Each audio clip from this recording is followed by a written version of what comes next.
Hello dear learners, welcome back to Abit Shiksha. Today's daily news capsule is brought to you by Abit Shiksha. So let us begin. आज के जो important articles है, they are first, after anomaly alert ISRO sets Proba 3 launch for today. तो Proba 3 जो है it is one एक satellite है जो कि हम भेज रहे हैं and it is collaboration between international European Space Agency and India. So Proba 3 जो है इसको अभी हम लोग आज लॉन्च करेंगे.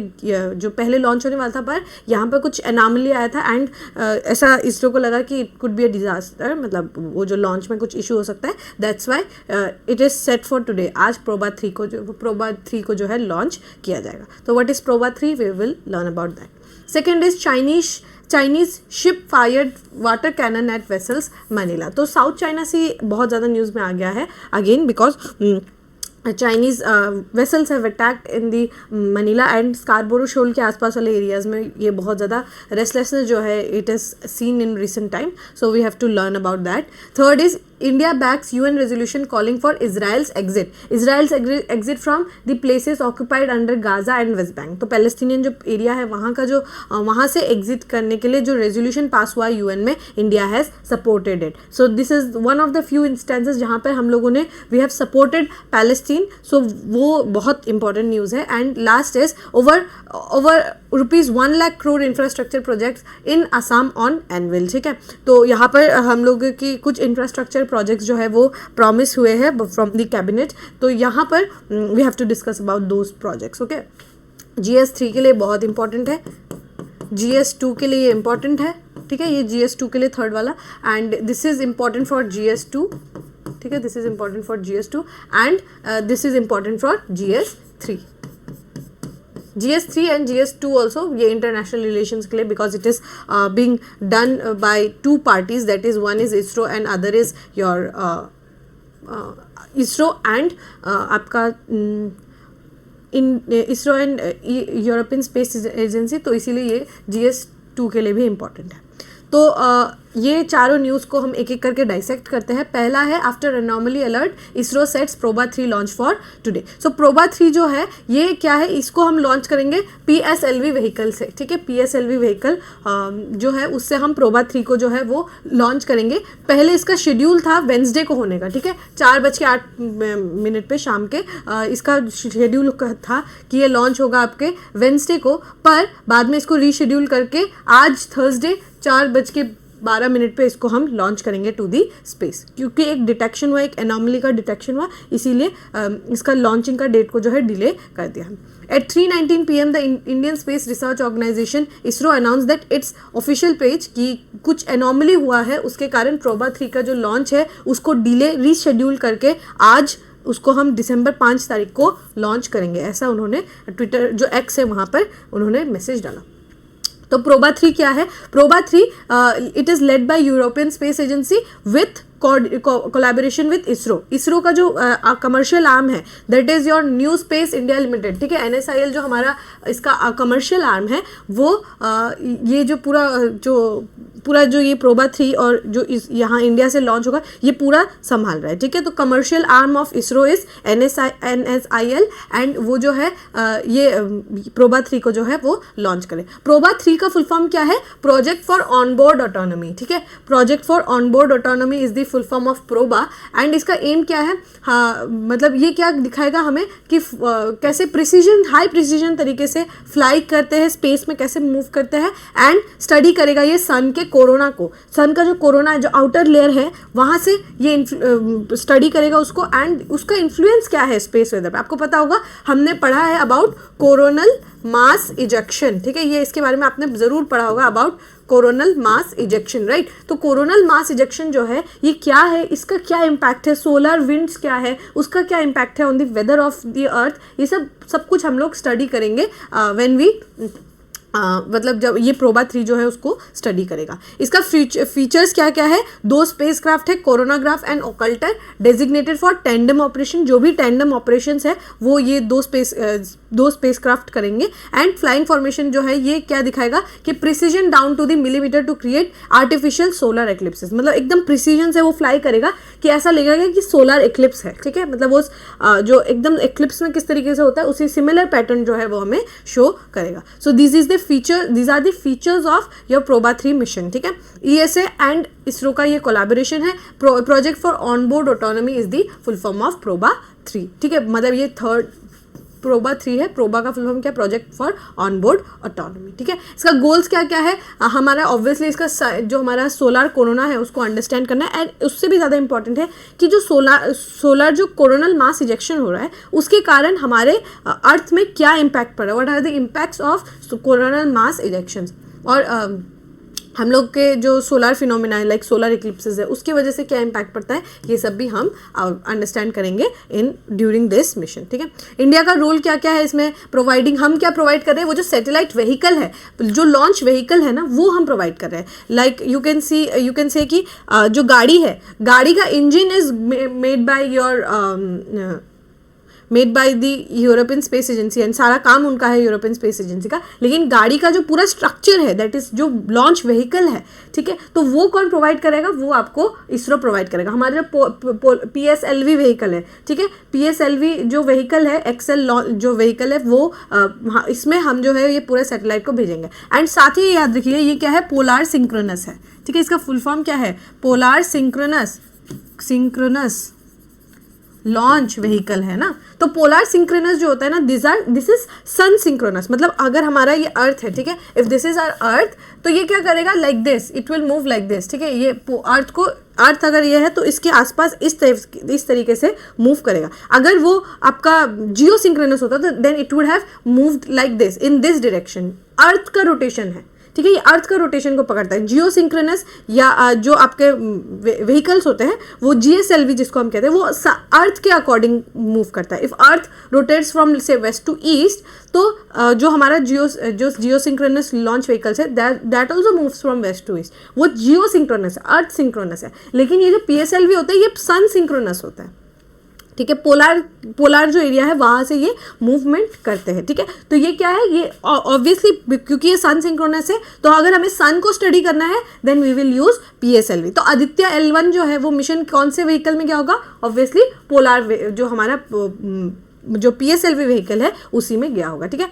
मैनेजिंग जो है करेगा ये सारा सैटेलाइट डिप्लॉयमेंट का, मिशन को एग्जीक्यूट करने का इनका काम रहेगा। साथ ही जो हमारा सोलर साइंस में, जैसे इसरो का सबसे बड़ा contribution from ISRO was the Aditya L1 mission, तो ये वैसे उसी जैसे मिशन का ही ये पार्ट है, एंड हम जो है इसमें एक्सपर्टीज प्रोवाइड कराएंगे to other agencies like European Space Agency, Canadian Space Agency, JAXA, उन सबको हम असिस्टेंस भी प्रोवाइड कर सकते हैं, because we have achieved those achievements, ठीक है। तो this was the news regarding Proba 3। Next news is regarding Chinese ship fired cannon water cannon at vessels, ठीक है। मनीला ने क्या कहा है, देखिए अगर आप लोग थोड़ा सा भी देख पा रहे हैं, तो ये क्या है, ये एक व्हीकल है जो कि इस वेसल पे पानी का कैनन जो है, पानी का कैनन आप लोगों ने देखा होगा, व्हेन फायर को बुझाने के लिए वाटर कैनन यूज करते हैं ना, तो सिमिलरली एक चाइनीज वेसल जो है, दिस इज एलिजेड कि ये चाइनीज वेसल है जो कि फिलीपींस के एक वेसल को वाटर कैनन से अटैक कर रहा है, and in the which region, in South China Sea, ठीक है, साउथ चाइना सी में ये सारा जो इशू है ये राइज हुआ है।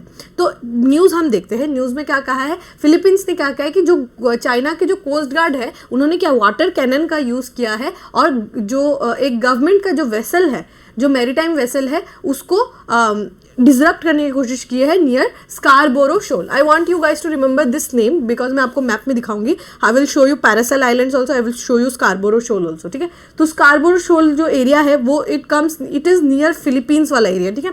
तो फिलीपींस वाले एरिया में ये स्कारबोरो शोल में ये जो हुआ है पूरा जो ये वाटर कैनन का इशू है वो स्कारबोरो शोल में हुआ था। Scarborough shoal is a place in the South China Sea, जो कि South China Sea is very very contested between your China claims that entire South China Sea is theirs, but there are other countries like Vietnam, like Philippines, those they are also claiming that it is not entirely of China's, but there is some parts, मतलब क्योंकि मैं अभी आप लोगों को बताऊंगी कि law of sea, convention of law of sea के अकॉर्डिंग जो है हमने डिस्कस भी किया है कि convention on law of sea के तहत 12 नॉटिकल माइल्स तक वो डोमेस्टिक एरिया होता है, लेकिन यहाँ पर 12 नॉटिकल माइल्स सिर्फ और सिर्फ चाइना का नहीं है, there are other countries also जो क्लेम करते हैं on on South China Sea. So that is some important, जो बहुत बहुत ज़्यादा ये इंपॉर्टेंट है आपको समझना. पहले हम लोग न्यूज़ देख लेते हैं. China claims almost the entire South China Sea. मैंने आपको यही बताया कि चाइना क्या क्लेम करता है कि पूरा का पूरा जो साउथ चाइना सी है वो उन्हीं का है. Brushing of the rival claims from other countries including Philippines. जो फिलीपींस जो है ये सबसे ज़्यादा जो है इसको कंडेम करता है, चाइनीज़ के ये एग्रेशन को कंडेम करता है कि जहाँ चाइना कहता है कि पूरा का पूरा साउथ चाइना सी उनका है, लेकिन फिलीपींस क्या कहता है कि नहीं, सारा साउथ चाइना सी आपका नहीं है. और ये दोनों कंट्रीज़ के बीच में साउथ चाइना सी को लेके बहुत बड़ा इशू है. ठीक है.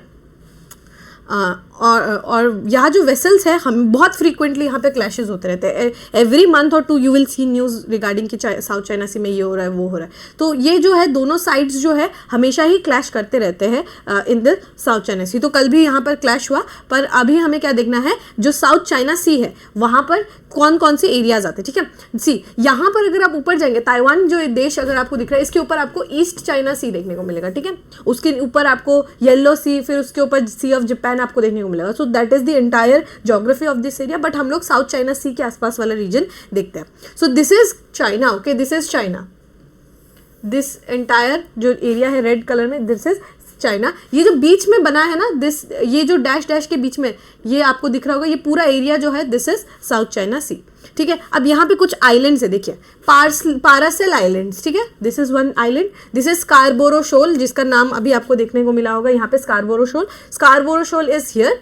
ठीक है. This is Scarborough Shoal and this is Spratly Islands. ये 3 आइलैंड्स है जो आपको साउथ चाइना सी में देखने को मिलेगा. एंड दिस आदि मतलब कंटेस्टेड आइलैंड्स जो चाइना भी कहता है, फिलीपींस भी कहता है, वियतनाम भी कहता है. ठीक है.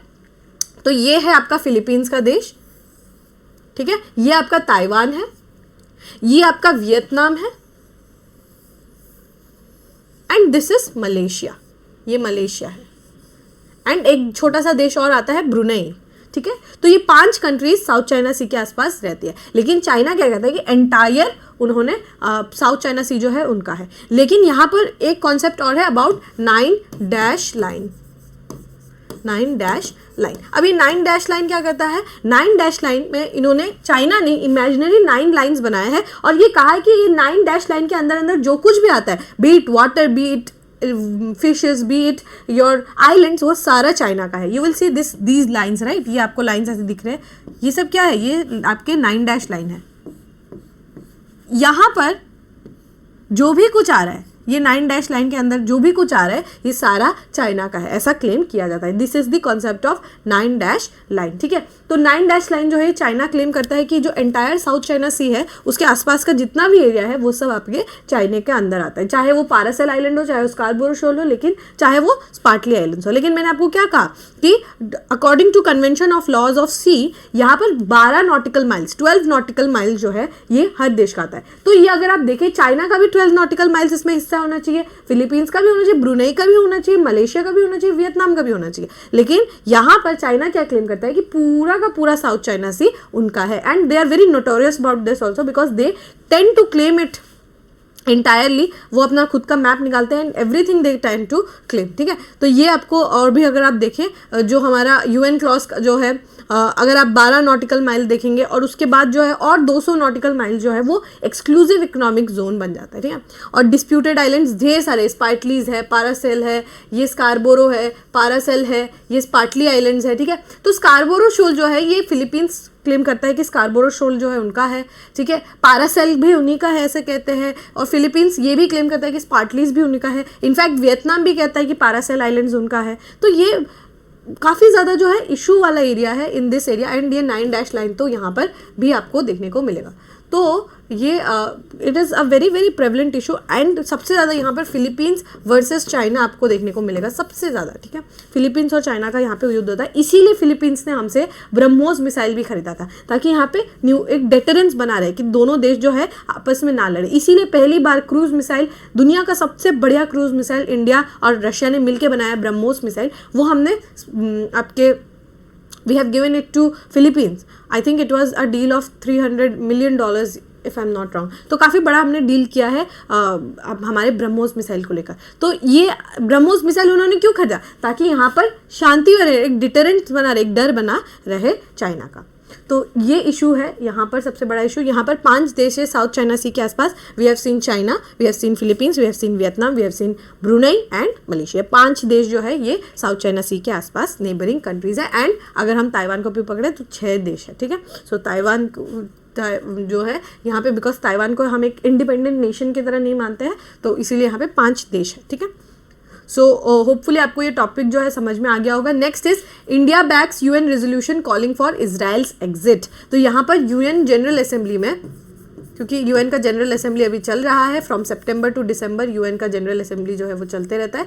तो यूएन जनरल असेंबली में एक रेजोल्यूशन पास हुआ है जिसमें कहा है कि Israel should exit from the areas, जो हमारे गाज़ा में जो एरियाज़ हैं वहाँ पर से उनको मूव होना चाहिए। India voted in favour of United Nations General Assembly resolution that called for withdrawal of Israel from the Palestinian territory occupied since 1967 including East Jerusalem। तो यहाँ पर काफ़ी ये बहुत बड़ा है, ठीक है, ये बहुत बड़ा बात है कि 6-7 कंट्री ने I think they have voted against it, but almost कितना 157 नेशंस जो है ने फेवर में वोट किया है एंड 8 नेशंस ने अगेंस्ट में वोट किया है। तो इंडिया ने भी इसमें इसके फेवर में वोट किया है कि इजराइल को खाली कर देना चाहिए।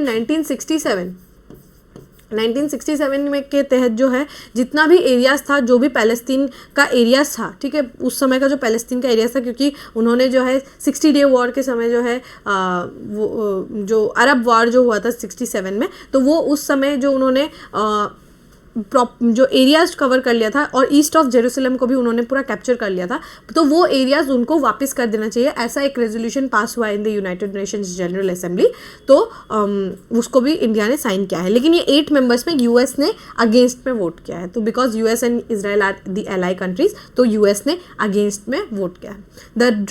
जो ड्राफ्ट था यूएन जनरल असेंबली का, वो क्या था? Peaceful settlement of the question of Palestine. ये पीसफुल सेटलमेंट होना चाहिए, जो पैलेस्टीन का जो प्रॉब्लम है उसको शांति से सुलझाना चाहिए। किन्होंने टेबल किया है इसको? सेनेगल जो देश है उन्होंने टेबल किया है, और सब लोगों ने 193 मेंबर कंट्रीज ने 157 मेंबर कंट्रीज ने इसको साइन किया है, रेटिफाई भी साइन जो है इस जो पूरा जो ये आपका जो ड्राफ्ट है उसको साइन किया है, साथ ही इंडिया ने भी इसको साइन किया है। Through the resolution the General Assembly reaffirmed its unwavering support per international law for two-state solution of Israel and Palestine living side by side in peace and security within recognized border based on pre-67 borders। 1967 का borders जो था उसी को हमें reclaim करके अच्छे से दोनों देशों के बीच में शांति बनाना होगा। एंड टू स्टेट सोल्यूशन का अभी भी हम बातें करते हैं, डिमांड करते हैं टू स्टेट सोल्यूशन, ठीक है, ये आपको एक क्वेश्चन में मिला होगा।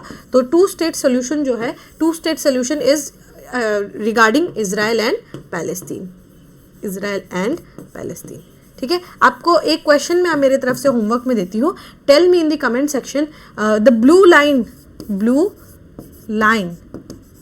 इज द बॉर्डर बिटवीन, कौन से देश के बीच में ये ब्लू लाइन जो है ये कौन से 2 देशों के बीच में बॉर्डर बनाता है?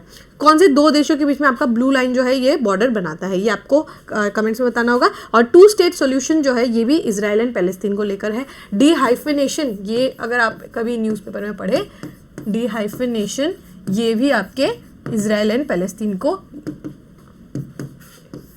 if you get a question like this कि dehyphenation of policy is regarding which 2 countries, then it is Israel and Palestine, ठीक है। तो टू स्टेट सोल्यूशन dehyphenation जो इशू है कि मतलब टू स्टेट सोल्यूशन 2 कंट्रीज बनना चाहिए।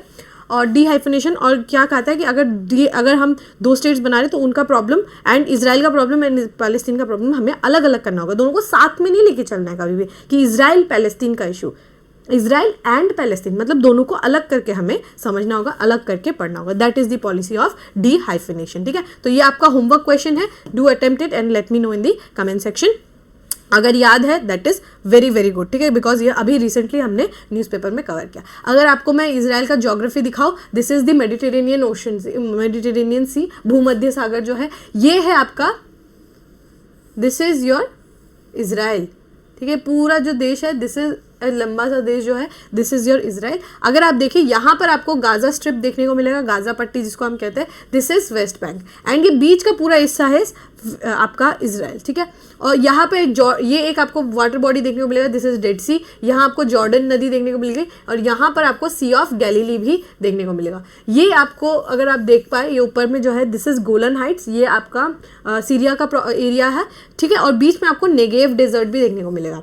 और फिर यहाँ पर हाइफा पोर्ट है, ठीक है। हाइफा पोर्ट भी न्यूज़ में है बिकॉज अडानीज ने हाइफा पोर्ट में बहुत सारा इंफ्रास्ट्रक्चरल प्रोजेक्ट्स किया है, तो Haifa port was in news, ठीक है। एंड गाज़ा पट्टी देखिए ये ओपन होता है इजिप्ट की तरफ, ठीक है। इजिप्ट की तरफ जो है यहाँ पर रफ़ा का बॉर्डर के बारे में आप लोगों ने सुना होगा, ऑल आइज ऑन रफ़ा वाला जो है, तो रफ़ा का जो बॉर्डर है, रफ़ा का बॉर्डर यहाँ इजिप्ट की तरफ ही ओपन होता है, ठीक है।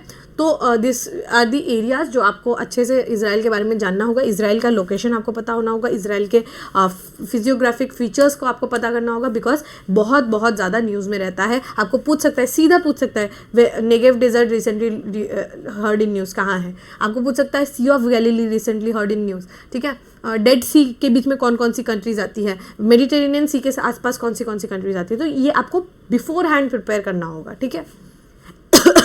तो दिस इज़ समथिंग जो आपको अच्छे से कंप्लीट करके जाना है एंड बार बार रिविजन करते रहना होगा, ठीक है। जेरूसलम यहाँ पर है, ठीक है। Jerusalem is the capital of Israel, ठीक है। पहले तेल अवीव हुआ करता था, but now it is Jerusalem. चलिए, last news of the day is over ₹1 lakh crore infrastructure projects in Assam. तो कैबिनेट जो है, कैबिनेट का बैठक हुआ था एंड वहाँ पर 1 लाख करोड़ रुपए का जो है प्रोजेक्ट्स जो है वो बनाएंगे, ऐसा कहा गया है from the Assam chief minister, ठीक है। Chief minister Himanta Biswa Sarma on Wednesday said that infrastructure projects worth more than 1 lakh crore are the anvil in Assam. Sarma said that during his meeting with prime minister Narendra Modi, he is in Delhi right now, ठीक है। Chief minister is in Delhi right now, और वहाँ से उन्होंने बहुत कुछ announce किया है, ठीक है। Prime minister Narendra Modi, several proposals have been submitted. The chief minister today also attended the meeting of the state cabinet virtually from New Delhi. तो स्टेट कैबिनेट का जो मीटिंग चल रहा है उसको उन्होंने वर्चुअली अटेंड किया फ्रॉम दिल्ली। तो यहाँ पर 1 लाख करोड़ के आसपास का जो इंफ्रास्ट्रक्चर प्रोजेक्ट है ये अनाउंस किया गया है। और उन्होंने क्या किया है, उन्होंने 2 लेन जो है बनाएंगे लोकप्रिय गोपीनाथ बोरदोले इंटरनेशनल एयरपोर्ट को, वो 2 लेन से अब उसको 6 लेन का बनाएंगे। एडिशनल कितना खर्चा आएगा यहाँ पर, 116 करोड़ रुपीस का खर्चा आएगा। तो 2 लेन को तोड़ के they will make it 6 lane का एक रास्ता बनाएंगे। The central government earlier decided to upgrade 2 lane जो है उसको अपग्रेड करके वो 2 लेन से 6 लेन का बनवाएंगे। और यहाँ पर जो मतलब पहले क्या बोला गया था, 2 लेन से 4 लेन का करने का बात था, लेकिन अब 4 लेन से उसको 6 लेन बना लेंगे, ठीक है। तो एस्टिमेटेड खर्चा कितना आएगा, 358 करोड़ रुपीस का जो है खर्चा आएगा। तो पहला तो है कि रास्ता यहाँ पर बड़ा करेंगे। नामरूप फर्टिलाइज़र जो प्लांट है उनका एक्सपेंशन होगा, और ये आपने मतलब जो नामरूप फर्टिलाइज़र प्लांट है उसको एक्सपेंड करके यहाँ पर प्रोडक्शन जो है इंक्रीज़ करेगा। और यहाँ पर दोनों जो बोंगाईगांव रिफाइनरी है एंड आपका नामरूप फर्टिलाइज़र जो प्लांट है, ये दोनों को एलोकेशन कितना मिला है, 10,000 करोड़ एंड 8,000 करोड़ रिस्पेक्टिवली जो है यहाँ पर पैसे जो है वो दिए जाएंगे, ठीक है। तो एक्सपेंशन होगा दोनों रिफाइनरीज का प्रोडक्शन इंक्रीज करने के लिए। उसके बाद 12,000 करोड़ रुपए का जो है प्रोजेक्ट सैंक्शन किया गया है। नुमोलीगढ़ टू गोपुर टनल जो है ये बनेगा, एंड एक बड़ा एक्सप्रेसवे जो है वो बन रहा है, कहाँ से, गुवाहाटी बोरापानी शिलचर एक्सप्रेसवे, मतलब गुवाहाटी टू बोरापानी, बोरापानी टू शिलचर। तो ये पूरा 25,000 करोड़ का जो है एक एक्सप्रेसवे बनाएंगे। दिस विल रियली इंक्रीज करेगा आपके, because these are all what, infrastructural project है ना, कैपिटल इन्वेस्टमेंट है, इंफ्रास्ट्रक्चर है, कैपिटल इन्वेस्टमेंट है। हमने कल क्या डिस्कस किया था कि अगर हम 1 रुपये खर्चा करते हैं इन इंफ्रास्ट्रक्चर क्रिएशन, हमें हमारे जीडीपी में 2.5 to 3.5 रुपीज़ का इंक्रीज देखने को मिलेगा। तो जितना हम कैपिटल इन्वेस्टमेंट करेंगे, इंफ्रास्ट्रक्चर जितना हम इन्वेस्टमेंट करेंगे, उतना ही ज़्यादा हमारा इंक्रीज होगा, हमारा जीडीपी और ज़्यादा इंक्रीज होगा, ठीक है। और उसके बाद क्या है, 2 न्यू सैटेलाइट सिटीज़ जागी रोड में एंड पोलाशबेरी जो है 2 सैटेलाइट सिटीज़ हम बनाएंगे। आउटग्रोथ सिटीज़ कह सकते हैं आप उसको, या एग्लोमरेशन कह सकते हैं, अर्बन एग्लोमरेशन। तो ऐसे टाइप के 2 सिटीज़ बनाए जाएंगे, और जागी रोड में और पोलाशबेरी में, ठीक है। और कितना कॉस्ट होगा, दोनों का 10,000 करोड़ रुपए का यहाँ पर खर्चा आएगा, हिमंता बिश्व शर्मा ने उन्होंने कहा है। और प्रोजेक्ट्स जो है इनमें से बहुत कुछ कंटिन्यू भी कर रहे हैं, ठीक है। और गवर्नमेंट ने जो और भी बहुत कुछ डिसाइड किया है कि उन्होंने क्या डिसाइड किया है कि संस्कृत एंड पाली जो है उसको हायर एजुकेशन डिपार्टमेंट में जो है लाएंगे, because both are classical languages and Pali को तो रिसेंटली क्लासिकल लैंग्वेजेस का भी दर्जा मिला है, तो उसको हम एजुकेशन में इम्बाइब करेंगे बच्चों को। And the cabinet decided to transfer the tolls as special school dedicated for teaching. Special schools होगा जो क्या सिखाएगा, संस्कृत सिखाएगा, वेद को पढ़ाएगा, एस्ट्रोलॉजी को पढ़ाएगा, Vastushastra along with modern subjects like science mathematics उन्होंने कहा है। तो मतलब इंटीग्रेशन आपको देखने को मिलेगा, एक्यूमुलेशन देखने को मिलेगा, जो हमारे पुराने हमारे वैदिक सिविलाइजेशनल जो हमारे लर्निंग्स है विद द मॉडर्न कंटेम्प्रेरी जो हमारा एजुकेशन है उसके साथ हम मिक्स करके पढ़ेंगे। तो यहाँ पर आपको वैदिक सब्जेक्ट्स जैसे वेदास, संस्कृत, एस्ट्रोलॉजी, वास्तुशास्त्र देखने को मिलेगा, साथ ही आपको मॉडर्न सब्जेक्ट्स जैसे मैथमेटिक्स, साइंस, इंग्लिश को भी आपको देखने को मिलेगा। सो ये कुछ इंफ्रास्ट्रक्चरल जो प्रोमिसेस है वो हमें देखने को मिले, तो जितना जल्दी हो सके जितना जल्दी ये इंफ्रास्ट्रक्चर बने that will be beneficial for the state and for the country also, ठीक है। तो होपफुली आपको ये टॉपिक जो है ये समझ में आ गया होगा। With this we have come to end of today's daily news discussion. I have given you one question as your homework, so if you guys are seeing up till here you have to attempt the question. We will meet in the next discussion. Hopefully you guys have understood. Do attempt the question that I have given you as your homework. We will meet in the next discussion. Till then, take care and thank you.